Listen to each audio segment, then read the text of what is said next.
প্রিয় দর্শক, আজকে আপনাদের সামনে এমনই দামি একটি ইস্তেগফারের কথা শেয়ার করব। এই ইস্তেগফারটি যদি পড়েন সেটা এতটাই শক্তিশালী, এতটাই কার্যকর, এর ফজিলত শুনলে আপনি অবাক হয়ে যাবেন। এই ইস্তেগফার পড়ার কারণে আল্লাহ তাআলা আপনাকে 13টি পুরস্কার দান করবেন। সুবহানাল্লাহ। প্রিয় দর্শক, আপনাদের কাছে আমার একটি অনুরোধ হলো, ধৈর্য ধরে ভিডিওটি সম্পূর্ণ দেখুন, তাহলেই ইনশাআল্লাহ আপনি ইস্তেগফার সহ ইস্তেগফার পড়লে যে ফজিলতগুলো পাবেন সেগুলো সহজেই জানতে পারবেন। সর্বপ্রথমে আমি আপনাদেরকে যেই 13টি পুরস্কার আপনি পাবেন সেগুলো সংক্ষেপে বলে দিচ্ছি। তারপরে আমি আপনাদেরকে স্ক্রিনের মধ্যে বাংলা উচ্চারণ সহ সেই ইস্তেগফার 2টি লিখে দিব, যেন আপনারা মুখস্থ করে নিতে পারেন। তাহলে চলুন শুরু করা যাক। প্রিয় দর্শক, ইস্তেগফার পাঠ করার কারণে 13টি পুরস্কারের মধ্যে সর্বপ্রথম নম্বর পুরস্কারটি হলো, ইস্তেগফার পাঠ করলে আপনার জীবনের সকল গুনাহ মাফ হয়ে যাবে। সুবহানাল্লাহ। আমরা অনেকেই ধারণা করি যে আমরা এত বেশি পাপ করেছি, আল্লাহ কি আমাদেরকে ক্ষমা করবেন? এই চিন্তা থেকে আমরা আরো বেশি গুনাহের দিকে ধাবিত হতে থাকি। অথচ মহান আল্লাহ তাআলা ঘোষণা দিয়েছেন, কেউ কোনো গুনাহ হয়ে গেলে যদি তার কাছে ক্ষমা চান, তিনি তাকে ক্ষমা করে দেন। সুবহানাল্লাহ। আমরা যদি কোনো গুনাহ করে ফেলি, সঙ্গে সঙ্গে আল্লাহ তাআলার কাছে ক্ষমা চাইলে আল্লাহ তাআলা আমাদেরকে ক্ষমা করে দিবেন।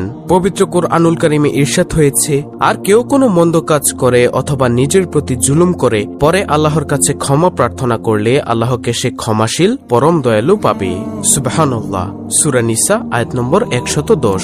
প্রিয় দর্শক, ইস্তেগফার পাঠের 13টি পুরস্কারের মধ্যে দ্বিতীয় নম্বর পুরস্কারটি হলো, ধন সম্পদে আল্লাহ তাআলা বরকত দান করবেন।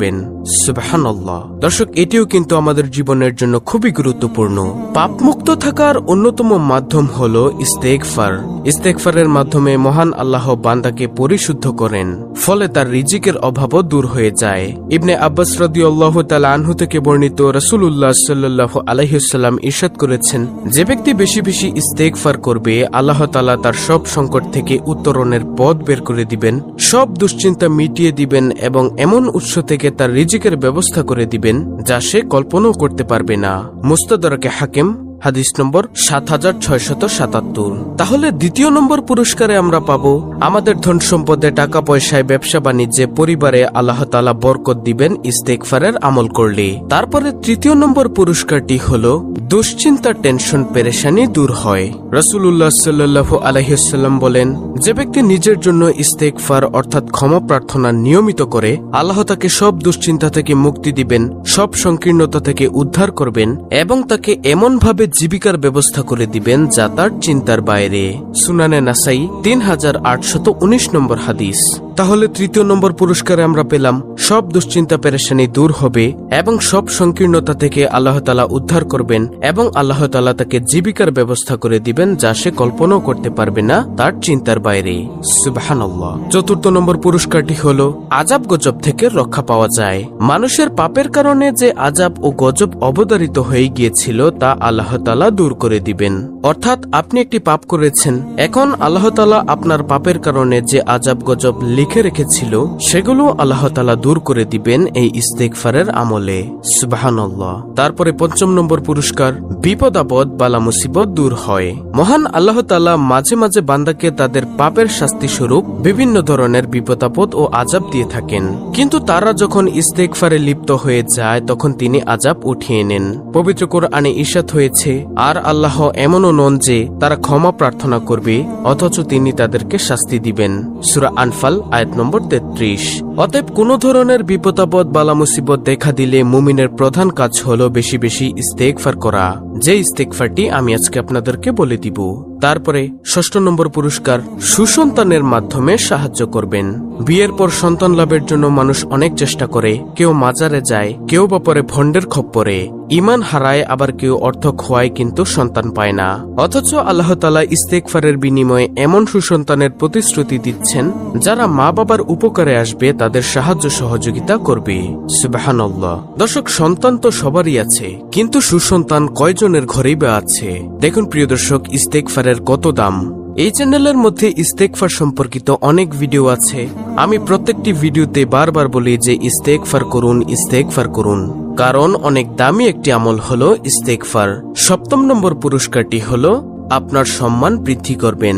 বর্তমানে অনেক জ্ঞানী গুণী শিক্ষিত ও সম্মানী লোক আছেন যারা সমাজে কাঙ্ক্ষিত মর্যাদা পান না, তারও কারণ হলো ইস্তেগফার। তাই আপনারা ইস্তেগফার পাঠ করতে পারেন, আল্লাহ তাআলা আপনার সম্মান বৃদ্ধি করবেন। 8 নম্বর পুরস্কার, শক্তি বৃদ্ধি করে দিবেন। বর্তমানে আমরা সর্বক্ষেত্রে দুর্বল। আমরা যদি বেশি বেশি ইস্তেগফার করি তাহলে আল্লাহ তাআলা আমাদের শারীরিক শক্তি, অর্থনৈতিক শক্তির সঙ্গে গায়েবী শক্তি যুক্ত করে দিবেন। সুবহানাল্লাহ। তারপরে ইস্তেগফার পাঠের 9 নম্বর পুরস্কার, মুস্তাজাবুদ দাওয়ার গুণ অর্জন হয়। অর্থাৎ ইস্তেগফার পাঠকারী এমন হয়ে যাবেন যখন তিনি কোনো দোয়া করবেন আল্লাহ তাআলা তার সাথে সাথে কবুল করবেন। সুবহানাল্লাহ। তারপরে 10 নম্বর পুরস্কার, আল্লাহর সন্তুষ্টি অর্জিত হয়। অর্থাৎ আপনি যখন ইস্তেগফারের আমল করবেন আল্লাহ তাআলা আপনার উপর সন্তুষ্টি হবেন। 11 নম্বর পুরস্কার, পরিবারে শান্তি আসে। আমাদের পরিবারের অনেকেরই ভাই ভাই ঝগড়া হয়, পিতামাতার মধ্যে ঝগড়া হয়।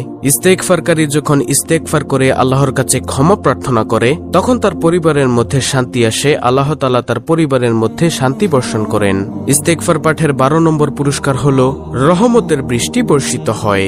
আমাদের যখন বৃষ্টির প্রয়োজন হয়, অনাবৃষ্টি দেখা দেয়, তখন আমাদের উচিত সাথে সাথে তওবা ইস্তেগফার করা, তাহলেই আল্লাহ রাব্বুল আলামিন রহমতের বৃষ্টি বর্ষণ করবেন। সুবহানাল্লাহ। ইস্তেগফার পাঠের 13 নম্বর পুরস্কার হলো সবশেষে পরকালে জান্নাত লাভ হয়। আপনি যদি ইস্তেগফার আমল করেন, আল্লাহর কাছে ক্ষমা প্রার্থনা করেন, কিয়ামতের দিন আপনি জান্নাত লাভ করতে পারবেন ইনশাআল্লাহ। প্রিয় দর্শক, আরো বহু পুরস্কার রয়েছে ইস্তেগফারের, সেগুলো যদি আমি আপনাদেরকে বলতে চাই ভিডিও আরো বড় হয়ে যাবে। তাই আমি এখন সরাসরি আমলে চলে যাব, যে ইস্তেগফারটি পাঠ করলে আপনি উপরোক্ত ফজিলতগুলো পাবেন।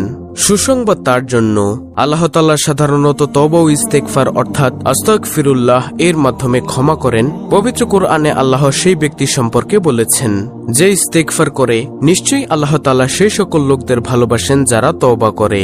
সূরা আল বাকারা আয়াত নম্বর 222। তওবা করে ফিরে আসলে পূর্বের গুনাহগুলো আল্লাহ তাআলা নেকি দ্বারা পরিপূর্ণ করে দিবেন। সুবহানাল্লাহ। সূরা ফুরকান আয়াত নম্বর 70। প্রিয় দর্শক, যখনই স্মরণ হবে এই ইস্তেগফারটি পাঠ করবেন, আর সেই ইস্তেগফারটি হলো আস্তাগফিরুল্লাহ আস্তাগফিরুল্লাহ আস্তাগফিরুল্লাহ। এই ইস্তেগফারটি পাঠ করবেন।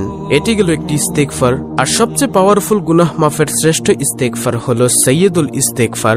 আপনারা সকাল সন্ধ্যায় পাঠ করবেন।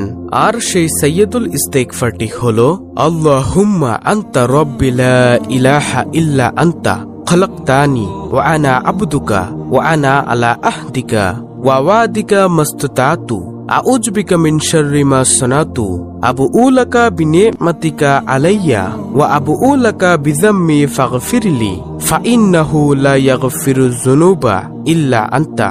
এটি হলো সাইয়্যিদুল ইস্তেগফার। আপনারা প্রতিনিয়ত এগুলো পাঠ করবেন।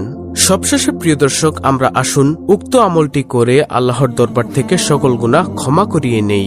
অত্যন্ত গুরুত্বপূর্ণ একটি ভিডিওটি ভালো লাগলে অবশ্যই চ্যানেলটিকে সাবস্ক্রাইব করে পাশে থাকা বেল বাটন অল বাজিয়ে দিবেন। ভিডিওটিতে একটি লাইক দিবেন এবং কমেন্টে আমিন লিখবেন, এবং অন্য মুসলিম ভাই বোনদের কাছে ভিডিওটি শেয়ার করে দিবেন যেন তারাও দেখে শিখে এই ইস্তেগফারের আমলটি করতে পারে। আল্লাহ রাব্বুল আলামিন আমাদের সকলকে প্রতিনিয়ত ইস্তেগফারের আমল করার তৌফিক দান করুন। আমিন।